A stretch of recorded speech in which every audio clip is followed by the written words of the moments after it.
So today we're diving into something we've all dealt with at some point, the tough, complicated, but totally essential journey of forgiveness. I mean, really think about it. You know that feeling, right? That hurt that just plays on a loop in your head, that resentment that sits in your stomach.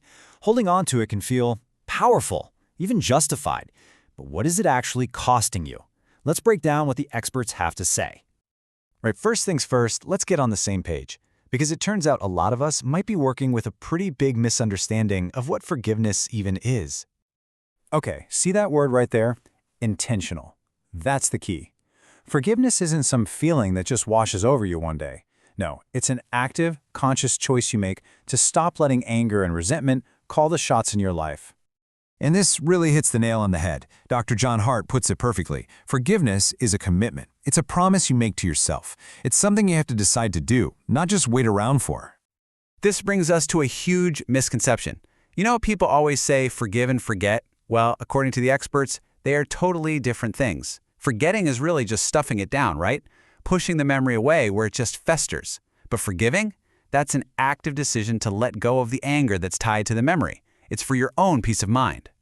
So, if forgiveness is a choice, why is it so ridiculously hard to make? Let's dig into that and map out the common roadblocks that get in our way. Well, there are a few big ones. Obviously, the bigger the hurt, the harder it is. If you have to see the person all the time, that's like a constant reminder. If it's a pattern, if they've done it again and again, that trust is just gone. Then there's the trap of defining someone by their worst moment. And finally, something experts call scar tissue. Old wounds from your past that make any new hurt feel 10 times worse.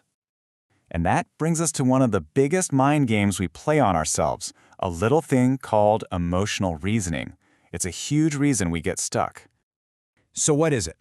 Emotional reasoning is basically when your brain tells you, I feel this way, so it must be true. You mistake your feelings for facts.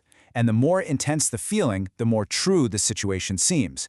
It's a dangerous trap because it makes it seem like someone else is responsible for fixing how you feel.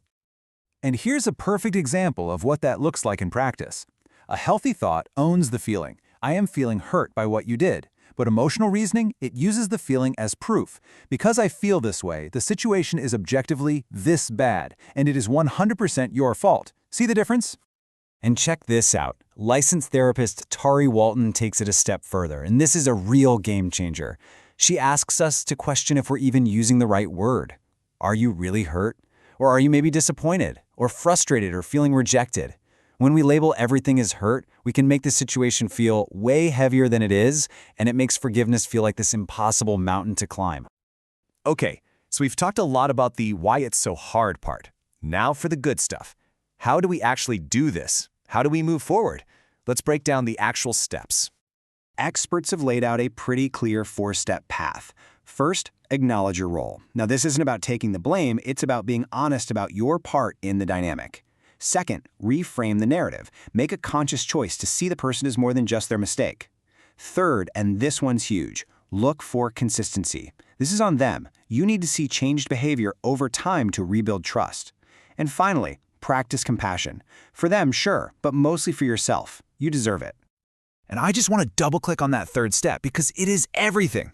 Trust is the foundation. It's the currency of forgiveness. If the person who hurt you isn't showing up differently, consistently, it is almost impossible to truly let go. Their consistent effort is what creates the safety for you to heal. And all of this, it leads to what might be the single most important, most powerful truth about this whole journey. It's a perspective shift that changes the entire game. Look, here's the bottom line. Forgiveness is not for them. It's not about letting someone off the hook or saying what they did was okay. Not at all. It is an act of setting yourself free. It's you deciding that you will no longer let their actions control your peace. It's about you taking your power back. It's for you. So as we wrap this up, the question really comes back to you, personally. Knowing that forgiveness is a choice, an intentional act, what weight, what old hurt, what resentment could you choose to start setting down today?